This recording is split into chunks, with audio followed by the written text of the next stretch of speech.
Hello everyone and welcome to HD Philosophy, the channel where we take some time with the philosophical classics to awaken the hidden dragon within all of you. Today I'm going to do something different. I'm actually going to do a reaction to something I heard while I was working out from a podcast. Now, I do like listening to various amounts of podcasts. As you can imagine, as a philosophy professor, my interests are very wide, very vast. I like to listen to arguments that people are having in moral debates, for example, to get an idea of where people stand nowadays and where the pendulum is shifting when it comes to subjective and objective conceptions of morality. I am a moral philosopher. I'm responsible for bioethics and applied ethics at a nursing college. So as you can imagine, that's interesting to me. But also at the same time, we play video games on this channel. And we play video games on this channel because I love stories. I love storytelling. I like being in these different worlds and exploring the human elements that exist underneath. And so today, what I wanted to do was I wanted to play you folks a discussion that these podcasters were having with one another, and they were discussing the new X-Men cartoon. And what's fascinating about this is they approach something like very central as an issue people are having nowadays with telling great stories. So I want to show you folks kind of what I'm talking about. So for those who don't know, this is a podcast hosted by this gentleman up here. His name is Nerdrotic. I actually usually listen to Nerdrotic's like solo stuff because I think he has a very good I think he has pinpointed very well what people nowadays are lacking in storytelling. You know, he focuses a lot on what the fans loved. And to be honest with you, what the fans loved was that human element that existed underneath. So, you know, I do believe that that kind of insight intimates to what is a foundational thing you cannot mess with certain characters. But we can discuss that another day.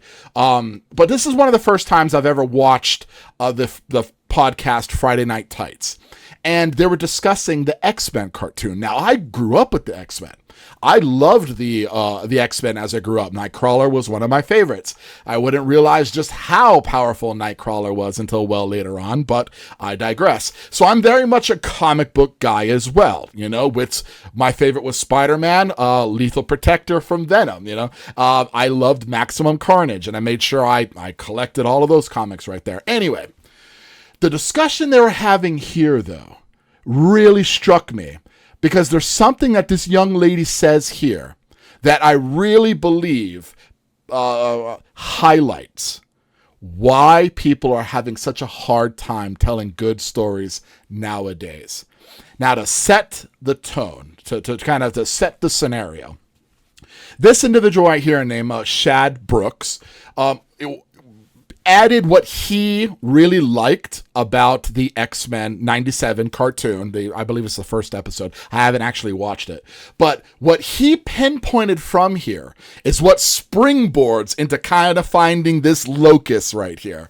When he says what really stuck out for him was that Magneto, who is now taking over the X-Men, tells the X-Men, "You don't have to like me, but we need to learn to cooperate." Something we're missing nowadays, and I believe what I'm going to talk about later is why that's happening, by the way.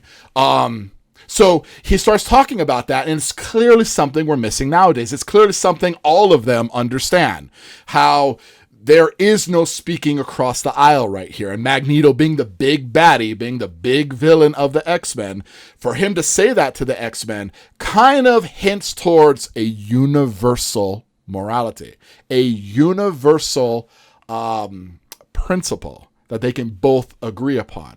And it is my opinion that him saying that springboarded into what this young lady is gonna hint about right here. After she talked a little bit about it's missing the heart. She says something right here that I want you folks to pay attention to, okay? Because I think this is really important and why storytellers nowadays are having such a difficult time. I think so many people miss the point. Either that or I missed the point when I was a kid. But what I felt like when I watched the X-Men cartoon or even the movies was that, hey, these are what set apart the villain mutants from the good mutants was that the good mutants were still saving people and helping humanity who didn't even like them. And that shows a lot of good character where it's like, okay, you're going to save people who hate you. Yes. And I think so many people now are trying to twist this narrative into this more woke ideology stuff and fall into a victim mindset with it, and to be like, oh, why am I not affirmed? Why aren't they being affirmed? Why this, that, and the other? But that wasn't even the premise of X-Men. It was like they still were going to do the right thing even for people that hated them. It was just... So, that right there, she hits the nail right on the head. So, back in those days, the X-Men, who are a clan of misfits, what they understood was that there was something underlying that exists just in being a human being. You know, whether you're labeled a mutant or whether you're labeled other racial slurs or whether you're different in this kind of way or that kind of way, there was an underlying principle that united everyone. And she hit it right there. Doing the right thing. The right. You know, with something we discuss in philosophy in the good, capital T, capital G. Now, here's the issue. Nowadays, people don't believe in a unifying principle. In fact, nowadays, they believe all morality is subjective. And why am I saying this? Because I've been teaching morality for over 10 years, and I have seen the push. There's also moralists out there. The atheist moral philosopher Sam Harris actually discusses that when he was writing The Moral Landscape, he had a discussion with like an Obama executive or something like that.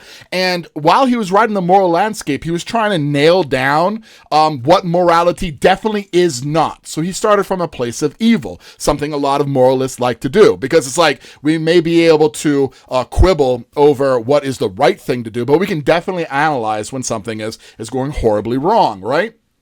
But the Obama executive, upon hearing these great, excellent examples from Sam Harris, what is clearly immoral, this Obama executive tells him, that's your opinion.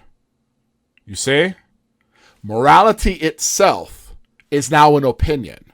So without morality, without the objective nature, that unifying nature of morality, there's nothing everybody can stand by. They're all in their different little pods of understanding, and that's not interesting. When we watch movies, when we read stories, the good stories that go across culture, that go across time, it's because they talk about something outside of the culture.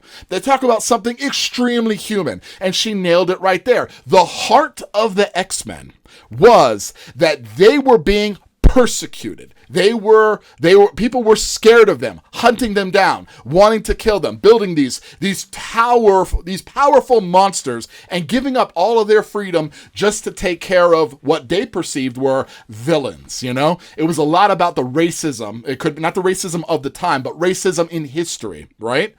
And what the X-Men captured was that even though this was happening to people that you should hate, they stood up for what was right and what was just. They stood up for justice. They stood up for morality. But that's because they believed that underneath there was still a unifying principle of morality that they believed in, as well as those who were persecuting them. And that's what elevated them to a hero status. Because we look at that and we're like, man, I wonder if I could be so moral, so just, to still do the right thing for the individuals who are hunting me down. That was Charles Xavier's vision right there, right? That's what split Xavier from Magneto. Xavier believed in a universal principle that existed in morality that unified all of the human race. And Magneto was very vengeful and very resentful and wanted to kill the individuals that were killing him. So that's why we could really understand their plight. Now, where am I getting at for nowadays? Because there isn't a belief in a unifying principle, These individuals are telling shallow stories that they think elevate to the top. Why? Because as we have understood in the philosophical venue for quite some time, there is one norm that always reigns supreme. We have so many norms out there in the world. We have aesthetic norms of beauty. We have grammatical norms of, like I said, of grammar. We have norms of etiquette. When a woman walks to the table, you stand up. You know, for my wife, I pull the chair out for my wife because I do believe in like honoring her in that way. So these are norms of etiquette. But there's one norm that always jumps to the front of the line, and that is the normative norm. In fact, there's a term for it in bioethics, normative dominance. Because the most important norm that we have as human beings is the moral one. Without the unifying principle, without that fundamental understanding of morality, you lose the normative dominance and it just becomes an aesthetic or grammatical. You actually pull down what we deem is the most important thing in our moral norms, and we pull them down to the crude level of just aesthetic or grammar or subjective, right? Now, how do we know this? One of the movies that stuck out to me that really highlighted this was Dangerous Minds. I don't know if anybody who has seen Dangerous Minds back in the day, but Michelle Pfeiffer went to a troubled school, like in the ghetto, and she wanted to inspire these kids, all right? Now, at the end, and spoiler alert for those who haven't seen it, there was a particular troubled youth who she was trying to reach the entire time. And she finally got through to him to ask for help, to humble himself, to ask for help. Something, as you can imagine, a gang member type of youth would not do back in that day. Way too much pride to ask somebody for help. But he finally humbles himself to ask for help, and he seeks out the principal in order to do it. And what happens? He doesn't knock on the door. He just opens the door to the office. And so the principal looks at that and sends him away. The norm of etiquette. Michelle Pfeiffer's character gets absolutely upset. I'm pretty sure everybody in the audience got upset as well. Because what did we notice about that issue? This individual elevated the etiquette norm above the moral, and we thought it was ridiculous. What I'm trying to point out here is something that we've realized in philosophy and actually in literature for quite some time. The moral norms, the moral norms that have to do with justice and virtue and courage and wisdom, those are the things that are the most important as definitional human beings. And I believe this young lady hit it right on the head, because nowadays, as we move towards much more subjective interpretations of this very important unifying principle, well, we start to pull away all the things, or the most important thing that unified us as human beings. One more example I'll give you. Might not have thought to look for it here, but Teenage Mutant Ninja Turtles. Teenage Mutant Ninja Turtles is about 4 brothers, mutant turtles, that live in the sewers of New York. And yet, they are the most New York of New Yorkers. Why? Because they, being in the sewage, being in the underground of New York, they learned what it was to be a true New Yorker. And being a true New Yorker was the underlying principle that made them understandable and knowable. It allowed other New Yorkers to connect with the turtles, see past the fact that they were mutant turtles, because they spoke not only the same language, but they had that unifying principle, that moral universal, and they could understand them on a human level, to look past what they look like on the outside, you know? And that's what's so absolutely illogical about racism. If I know your skin color, I literally know nothing else about you. I don't know if you're smart. I don't know if you're kind. I don't know if you're weak. I don't know if you're strong. I don't know if you're a good person. I don't know if you're a bad person. I literally know nothing about you. But when we start learning about one another and we start understanding what it means to be an American, what it means to be a human, what it means to be irrational, but to be rational, what it means to be a good person, well, now we're digging underneath that shallow barrier and we're getting to the heart of the matter. The thing that unifies us all. And we are destroying that unifying principle at our own peril. And the people who are writing nowadays, who believe there are no unifying principles, are going to lack in their storytelling ability, because that's what we read stories to gather.